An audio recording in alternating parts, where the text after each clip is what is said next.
நான் என்ன சொல்றேன், விசிக கட்டளை எழுதினாங்க. ஆமா, நட்பு முரண் ரவிக்குமார் எழுதினார் உண்மை. ஆனால் பிராமண கடப்பாறை எடுத்துட்டு வந்து மறுவாசிப்பு செய்ய வேண்டாங்க. பெரியாரை மறுவாசிப்பு செய்ய வேண்டியதா, எல்லா தலைவர்களையும் மறுவாசிப்பு செய்ய வேண்டியதா. எல்லா தலைவர்களையும் செய்வீங்களா? யாரை செஞ்சீங்க? மாப்போசி குறித்து உங்களுடைய பார்வை என்ன? பாரதியாருடைய மற்ற நிலைப்பாடுகள் குறித்து உங்கள் பார்வை என்ன? எத்தனை தலைவர்கள் அப்படி பட்டியல் போடலாம்?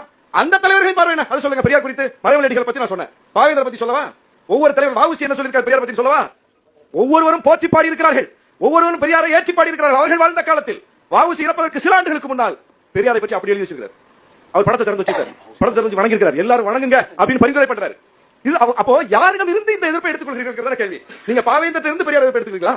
மறைமலையடிகள் இருந்து பெரியார் எதிர்ப்பு எடுத்துக்கிறீங்களா? வாவுசியிலிருந்து இருந்து எடுத்துக்கிறீங்களா? திருவிக்கிட்ட இருந்து எடுத்துக்கிறீங்களா? எந்த தமிழ் அறிஞரிடம் இருந்து, எந்த தமிழ் சான்றோரிடம் இருந்து பெரியார் எதிர்ப்பை நீங்கள் எடுத்துக்கொண்டீர்கள்? பிரபாகரனிடம் இருந்து எடுத்துக்கொண்டீர்களா? நீங்களே அண்ணன் சீமான் என்ன வந்து சொன்னாரு, நான் போனேன், என் தலைவரை பார்த்த பிறகுதான், என் அண்ணனை பார்த்த பிறகுதான் எனக்கு சிந்தனை தெளிவு ஏற்பட்டது. என் தலைவர் சொன்னார், அண்ணன் சொன்னார், பெரியாரும் அண்ணாவும் தான் நமக்கு முக்கியம்னு சொன்னார். பேசினாரா இல்லையா? அப்ப யாரிடம் இருந்து எடுத்துக்கொள்கிறீர்கள் பெரியார் எதிர்ப்பை?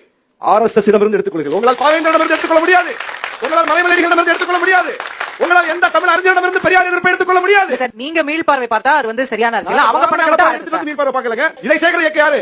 RSS யாரெல்லாம் எடுத்துக்குது, யாரை மட்டும் கூட்டணி நிறுத்துது பாருங்க, உங்களுக்கு தெரியும். அதே வேலையைத்தான் நாம் தமிழர் செய்கிறது. அதுதான் எங்களுடைய விமர்சனம். கூட்டணியே வச்சிருக்கீங்க, அது சரியான முடிவு நினைக்கிறீங்களா, தப்பான முடிவு நினைக்கிறீங்களா?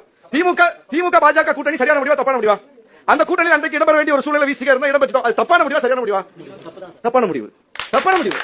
அப்போ ஒரு தவறான முடிவை அல்லது எங்கள் காலத்தில் ஏற்பட்டு விட்ட ஒரு பிழையான முடிவை, எங்கள் ஒரு சூழ்நிலை கருதி நாங்கள் இடம்பெற வேண்டிய ஒரு நிலை ஏற்பட்டு விட்ட போது எடுத்த ஒரு முடிவு உங்களுக்கு எப்படி சரியான முடிவு? அது எப்படி ஒரு முன்னுதாரணமான முடிவா இருக்க முடியும்? அது முன்னுதாரணமா இருக்க முடியாதுல்ல. அதை கொண்டு வந்து நீங்க திரும்ப திரும்ப பேசி உங்கள் தவறுக்கு அதை ஏன் நியாயப்படுத்துகிறீர்கள்? அது தவறு என்பதனால் தானே 3 முறை மோடியோடு கூட்டணி அமைக்க வாய்ப்பு கிடைத்த போதும் விசிகாவும் போகவில்லை, திமுக போகவில்லை. கடந்த காலத்தில் இருந்து பெற்ற படிப்படையில் தான் அந்த முடிவுக்கு வர்றோம். அந்த தவறை நீ செஞ்சக்கூடாது, அது மாதிரி முடிவுக்கு நீ போயிடக்கூடாது. தோத்தாலும் பரவாயில்லை, எங்க தலைவர் சொல்றாரு, தோற்றாலும் பரவாயில்லை, இந்த முடிவை தான் எடுப்பேன் என்று சொல்கிறார். எந்த படிப்பினில் இருந்து சொல்கிறார்? நான் தான் சொல்றேன், விஜய் மேடல போய் நின்று அண்ணன் சீமான் அவர்கள் கேள்வி அந்த பக்கம் கேட்டிருக்கணும். ஏன் நீங்கள் தப்பித்தவரி கூட பாரதிதாசனை ஏற்கவில்லை அப்படி ஒரு கேள்வி அவங்கள்ட்ட கேட்டிருக்கணும். நீங்கள் பாரதியாருக்கு மேடை போட்டு என்னை பேச அழைத்திருக்கிறீர்களே, ஒரு முறையேனும் பாரதிதாசனுக்கு இது போல விஜய் மேடை போடுவீர்களா என்று நீங்க கேட்டிருக்கணும். அவங்க போடாததுல தான் அரசியல் இருக்கு. ஈழ போராட்டத்தை ஒருபோதும் ஒரு பிராமண கடப்பாறையாவது ஆதரிச்சிருக்கிறதா சொல்லுங்க? ஒரே ஒரு பிராமண கடப்பாறை கொண்டு வாங்க. விடுதலை சிறுத்தைகள் போட்ட 1000 மேடைகளை தான் காட்ட முடியும், திராவிட இயக்கங்கள் போட்ட 1000 மேடைகளை தான் காட்ட முடியும். ஆனால் ஒரே ஒரு மேடையை கூட உங்களால் அதில் காட்ட முடியாது. அப்ப பிரச்சனை எங்க இருக்கு? அப்ப நீங்க இந்த இளைஞர்களை யாருக்கு எதிராக திருப்பணும்? ஏன் இவன் ஈழ அரசியல் பேச மாட்டான்? ஏன் இவன் புலிகளை ஆதரிக்க மாட்டான்? ஏன் இவன் பாரதிதாசன் ஏற்க மாட்டான்? சிக்கல் எங்க இருக்கிறது? இங்கதான் பூரா போராட்டத்துக்கு வராங்களா கூட்டா?